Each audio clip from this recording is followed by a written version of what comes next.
Ready sudah mulai rekam. Sudah ya? Saya mulai. Selamat pagi Bu Siti Khadijah. Selamat pagi, Bu. Bagaimana kabarnya hari ini Bu Siti? Alhamdulillah, pagi ini kabar saya baik-baik saja, Ibu. Meskipun cuacanya agak kurang baik, ya mendung gini, tapi alhamdulillah sehat-sehat selalu. Bu Dia sendiri bagaimana kabarnya? Alhamdulillah Bu Siti, saya hari ini juga sehat-sehat saja. Semoga kita selalu diberi kesehatan oleh Allah Subhanahu wa taala. Amin ya rabbal alamin. Nah, Bu Siti, apa yang bisa saya bantu hari ini? Iya, Bu Dia. Jadi, saya itu ingin meningkatkan kompetensi saya mengelola. Apa tujuan Ibu Siti meningkatkan kompetensi dalam mengelola kelas? Jadi tujuannya itu, Bu, pengen ya, saya itu bisa menciptakan suasana kelas yang kondusif, nyaman, jadi anak-anak itu belajarnya itu senang gitu di dalam kelas. Jadi Ibu Siti ingin menciptakan suasana yang nyaman, yang kondusif seperti itu ya di dalam kelas. Iya. Nah, apa yang sudah Ibu Siti lakukan selama ini untuk mencapai tujuan tersebut? Sebenarnya saya sudah mencoba beberapa metode, Bu. Tapi saya rasa itu belum maksimal gitu, Bu Dia. Adakah tantangan dalam mencapai tujuan tersebut, Ibu Siti? Ada, Bu, sedikit tantangannya. Jadi saya pribadi itu kurang bisa mengendalikan anak-anak yang mereka itu sangat aktif berbicara di dalam kelas. Seperti itu, Bu. Jadi Ibu Siti masih kesulitan dalam mengendalikan anak-anak yang berbicara di dalam kelas. Nah, Iya, Bu. Ibu Siti ada yang dibutuhkan untuk mencapai tujuan Ibu Siti rencanakan? Ada, Bu Dia. Jadi saya itu sebenarnya butuh strategi gimana cara mengendalikan anak-anak itu biar anak-anak di kelas itu enggak rame saat pembelajaran. Jadi kan kalau anak-anak saat pembelajaran itu rame, otomatis mengganggu teman-teman yang lainnya. Jadi enggak kondusif gitu pembelajarannya, Bu. Nah, baiklah Bu Siti, berarti kita akan membahas tentang strategi yang akan Bu Siti terapkan. Nah, mungkin ya Ibu, dari yang pertama-tama kita perlu memahami bahwa penyebab anak-anak suka berbicara itu apa? Apakah anak-anak bosan atau tidak tertarik dengan pembelajaran atau tidak memahami pembelajaran? Nah, kita sebagai seorang pendidik, kita benar-benar tahu anak-anak tersebut bagaimana di kelas. Nah, mungkin Ibu Siti bisa menceritakan. Iya, Bu Dia. Jadi sepertinya gini, Bu. Yang pertama, yang membuat anak-anak rame itu karena kondisi ruangan kelas yang panas saat ini.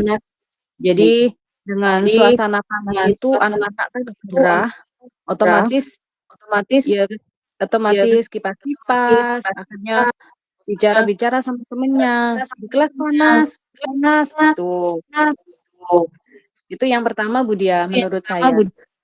Terus yang kedua itu mungkin karena ada anak yang kurang memahami materi yang saya sampaikan.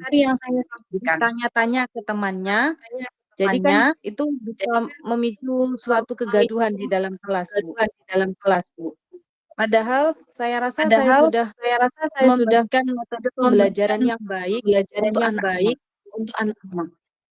Ya, saya rasa ada dua poin itu, Bu, yang saya rasakan kendala di dalam kelas yang saya ajak. Nah, Bu Siti, kan ada dua kendala. Yang pertama tadi, kelas terasa panas. Memang kalau kelas terasa panas, anak-anak akan tidak kondusif, dan itu kan menyebabkan anak-anak kan kurang fokus, kurang konsentrasi juga. Nah, barangkali kita bisa menerapkan KSE untuk mengajak anak-anak keluar kelas. Kan mungkin dari keluar kelas, anak-anak ditempatkan pada halaman yang rindang. Nah, hal-hal seperti itu mungkin bisa kita lakukan untuk yang pertama tadi. Untuk yang kedua, anak-anak yang kurang memahami materi pembelajaran, mungkin kita perlu menerapkan atau bisa menerapkan pembelajaran dengan model Jigsaw atau dengan model PJBL, pembelajaran project based learning atau problem based learning atau yang lainnya.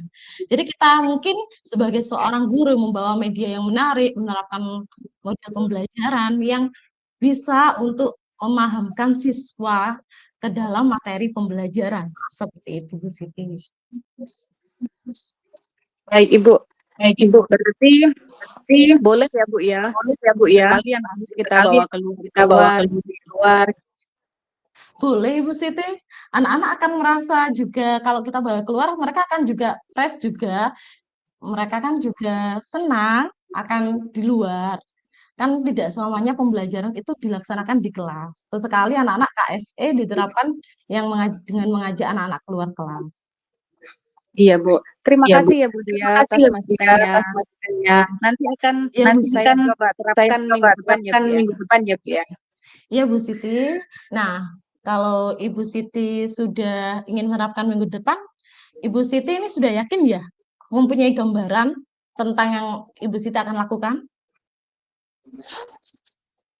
Iya, sudah sedikit ada gambaran Ibu. Sudah Jadi sedikit ada gambaran Ibu. Jadi KM-nya nanti dalam sebentar depan. Nanti biar anak-anak mengamati benda-benda yang ada di luar, kemudian nanti diceritakan di teman-temannya yang ada di kelas. Jadi biar sedikit ada refreshing lah bagi anak-anak. Itu Bu Dia. Iya, bagus sekali Bu Siti. Baiklah, saya rasa hari ini kita sudah selesai. Silakan Ibu Siti implementasikan. Nanti hasilnya jenengan beritahu saya ya Bu Siti ya. Baik Bu Dia, terima kasih. Sama-sama Bu Siti.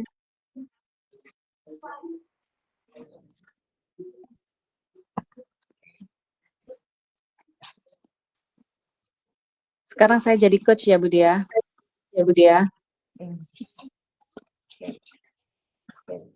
Assalamualaikum warahmatullahi wabarakatuh. Waalaikumsalam warahmatullahi wabarakatuh, Bu Siti. Selamat sore Bu Dia. Selamat sore Bu Siti. Bu Dia, bagaimana kabarnya hari ini? Alhamdulillah, saya sehat. Meskipun banyak sekali pekerjaan, tapi alhamdulillah kita sebagai seorang pendidik harus bisa menjaga kesehatan agar tugas-tugas kita bisa terselesaikan. Kalau Bu Siti sendiri bagaimana kabarnya hari ini? Alhamdulillah Bu, saya juga baik ya. Meskipun ini tugas sudah menanti banyak banget ini Bu ya. Di belakang kita. Tapi nggak apa-apa Bu, kita harus strong. Iya. Ini Bu Dia, langsung saja ya kita ke sesi tanya jawab. Iya Bu Siti. Ya. Jadi sebelum kita mulai proses coaching ini, saya ingin menanyakan terlebih dahulu bagaimana perasaan Bu Dia saat ini, atau adakah hal khusus yang ingin Bu Dia diskusikan dengan saya? Nah, Ibu, perasaan saya hari ini tuh senang dan tegang, ya. Di salah satu saya senang, nantinya saya akan ini dengan Bu Siti mendapat bimbingan. Di salah satu saya tegang ini juga Bu Siti. Nah, nanti mungkin saya juga karena kan akhir-akhir ini saya tuh mempunyai sebuah tantangan di pekerjaan saya. Jadi saya tuh ingin ada solusi yang efektif seperti itu Bu Siti. Baik Bu Dia. Untuk tegangnya itu kenapa ya Bu ya? Kan nanti di sini saya tetaplah menghargai kejujuran dari Ibu gitu ya. Nanti kita terbuka di sini. Nah, apa yang membuat Bu Dia sedikit tegang? Iya Bu Siti, saya hari ini agak tegang gitu loh. Kan nanti saya merasa nanti takut mungkin ada yang keliru dari perkataan saya mungkin. Nah, saya agak sedikit tegang ini. Karena saya sendiri mungkin dalam menggunakan bahasa ini kurang lancar. Nanti takutnya ada kesalahpahaman lewat kata atau seperti apa lah, seperti itu Bu Siti. Baik Bu Dia, kita santai aja ya di sini ya. Kita kan rekan sejawat ya, sudah biasa saja. Nah, di sini saya coba ingin memahami apa sih sebenarnya yang ingin Bu Dia capai dari sesi coaching ini. Nah, Ibu Siti, yang ingin saya capai, saya ingin sekali Bu Siti meningkatkan kemampuan presentasi saya di depan umum. Itu yang ingin saya capai benar-benar Bu Siti. Oh, seperti itu ya. Meningkatkan kemampuan presentasi di depan umum. Nah, definisi kemampuan presentasinya itu yang seperti bagaimana, Ibu? Ya, kalau presentasi di depan umum yang percaya diri dan membuat audiens itu terkesan oleh presentasi yang saya lakukan. Seperti itu kalau saya misalnya tujuan yang ingin saya capai, Bu Siti. Baik Bu Dia, itu tadi kan tujuannya ingin mempunyai rasa percaya diri gitu ya. Berarti untuk target keberhasilannya sendiri yang ingin diharapkan sama Bu Dia itu bagaimana? Nah, target saya bisa presentasi dengan lancar, tanpa gugup, dan saat saya presentasi itu ada feedback dari audiens yang positif. Nah, tentunya itu yang menjadi target yang ingin saya capai, Bu Siti. Nah, benar sekali Bu Dia. Jadi memang presentasi itu bisa dikatakan hidup kalau ada feedback dari audiens. Jadi kita juga bisa memberikan umpan balik secara langsung, gitu kan ya? Iya, jadi kan kalau kita hanya sebagai pembicara kan kurang, mungkin kita merasa nanti pembicaraan kita kurang menarik ya, seperti itu. Jadi kalau ada feedback dari audiens, nah kita kan akan menjadi, oh ini saya merasa sangat dihargai, kemudian bisa menyampaikan sesuatu dengan baik, nah seperti itu. Baik Bu Dia, sekarang seperti itu dia ya. Coba kita identifikasi dulu. Apa yang membuat dia merasa kesulitan dalam presentasi? Saya merasa gugup dan saya takut lupa kata-kata saat presentasi. Nah, seperti itu. Oh gitu. Jadi bagaimana sih perasaan gugup itu bisa muncul Bu Dia? Ya, kita takutnya itu tidak bisa memberikan kesan yang positif kepada audiens. Jadi kan kita kadang ada rasa minder ataupun diri ini sangat gugup dengan kita itu belum tentu yakin juga, seperti itu akan membuat rasa gugup. Nah, kemudian juga kita takut akan menyampaikan sesuatu itu kurang baik atau kurang maksimal. Jadi dalam komunikasi pun masih takut kita ada terbata-bata dan sebagainya. Seperti itu Bu Siti. Baik Bu, saya pribadi juga pernah merasakan apa yang dirasakan Bu Dia. Sekarang mari kita coba cari solusi bersama ya untuk mengatasi hambatan yang dialami Bu Dia. Apakah ada hal lain yang ingin Ibu tambahkan? Kalau saya ingin menambahkan ya, semoga saya bisa lebih percaya diri dan terampil saat presentasi. Saya yakin dalam bimbingan ini saya akan bisa mencapainya. Amin ya robbal alamin. Amin. Jadi seperti ini ya Bu Dia. Tadi kita sudah sharing untuk tujuan yang ingin dicapai Bu Dia, yaitu kemampuan presentasi di depan umum yang bagus dan menarik. Terus tadi kita sudah mengidentifikasi beberapa hambatan-hambatan yang Bu Dia alami. Ya, otomatis sekarang kita rancang aksi ya. Kita buat rencana yang sekiranya nanti dapat tercapai tujuan yang diinginkan oleh Bu Diah. Kira-kira Bu Diah sudah mempunyai pandangan rencana apa gitu untuk mewujudkan impian Bu Diah? Kalau dari saya ya Bu ya, mungkin ada 3 pandangan. Ya, salah satunya yaitu mempersiapkan materi yang dipresentasikan dengan baik. Kemudian yang kedua, mungkin saya ada pandangan untuk berlatih di depan cermin agar saya tahu gestur tubuh dan sebagainya. Yang ketiga, mungkin saya juga butuh teman atau kita mencari rekan untuk memberikan feedback kepada latihan kita. Seperti itu kalau yang dari diri saya ya Bu Istia. Nah, itu rencana yang mau diterapkan oleh Bu Diah sudah sangat bagus sekali ya Bu Diah. Jadi mungkin ada sedikit tambahan dari saya. 3 rencana tadi, misalkan ya, kita sambil belajar, kita lihat di YouTube, itu kan banyak ya Bu ya, cara presentasi yang menarik seperti apa. Nah, itu kita nanti bisa belajar dari situ.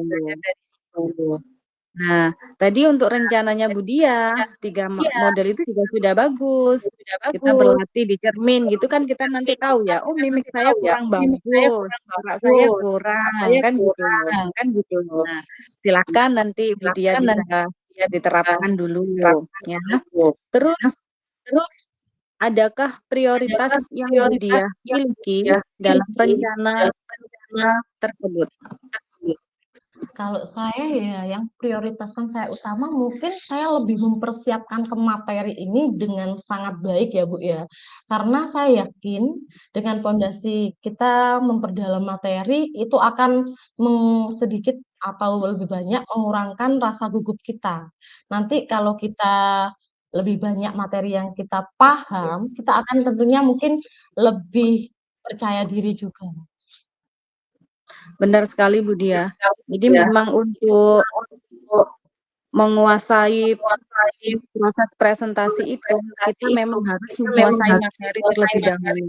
Jadi wawasan kita itu harus sangat luas mengenai apa yang mau kita presentasikan. Selanjutnya, apa strategi yang akan Bu Diah gunakan untuk mencapai tujuan presentasi yang ingin Bu Diah capai? Ya, kalau saya juga yang merupakan strategi satu ya Ibu ya, mencari referensi seperti yang dikatakan oleh Bu Siti Khadijah. Tadi kan kita bisa mencari referensi lewat YouTube, lewat lainnya seperti Google. Nah, itu merupakan salah satu strategi. Yang kedua ya kita memang berlatihlah di depan cermin agar kita tahu mimik dan gestur tubuh kita apakah sudah sesuai atau apakah sudah menarik. Kemudian lagi kita juga membutuhkan Canva atau apa kalau kita memang perlu Google kita perlu PPT, kita buat yang semenarik mungkin PPT-nya. Jadi nanti audiens mungkin juga akan tertarik dengan PPT yang kita tampilkan. Nah, kemudian untuk feedback dari teman sejawat itu mungkin kita juga perlu, tapi kita juga perlu feedback yang bersifat konstruktif. Jadi lebih membangun diri kita untuk menjadi lebih baik lagi dalam melakukan presentasi, seperti itu. Bagus sekali ya Bu Diah ya. Jadi saya yakin Bu Diah nanti ke depannya akan bisa melakukan presentasi dengan sangat baik ya. Memang kita harus berlatih terus Ibu, jangan sekali 2 kali ya. Nanti setiap ada event usahakanlah Bu Diah mengambil kendali gitu ya. Jadi latihannya enggak presentasi dulu. Mungkin bisa jadi MC gitu ya. Jadi setiap ada momen itu dimanfaatkan. Nah, untuk selanjutnya Bu Diah, rencana aksi yang Bu Diah terapkan tadi itu semuanya sudah sangat bagus. Jadi memang harus dibuat dengan terstruktur dan fokus pada detail yang akan dapat membantu Bu Diah dalam mengatasi beberapa tantangan tadi. Ya Bu ya. Jadi setelah kegiatan coaching ini, kira-kira apa tindak lanjut dari Bu Diah agar apa yang Bu Diah inginkan tadi bisa tercapai? Nah, tindak lanjut nanti saya akan lebih giat untuk berlatih seperti yang disarankan Bu Siti Khadijah. Mungkin kita berlatih juga sebagai MC dan lain sebagainya. Jadi berlatih itu kan nggak satu kali, dua kali. Ada kesempatan, marilah kita berlatih. Hal ini kan diterapkan untuk berkesinambungan juga ya Bu ya. Biar kita lebih terampil lagi dalam presentasi dan berkomunikasi secara efektif. Baiklah Bu, saya rasa kita sudah selesai untuk hari ini. Silahkan Bu Diah implementasikan strategi-strategi tersebut dan nanti saya diberitahu hasilnya. Siap Ibu, terima kasih Bu Siti Khadijah. Sama-sama, selamat mencoba Bu Diah. Oke. Assalamualaikum. Waalaikumsalam.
Bu Diah untuk refleksinya bagaimana?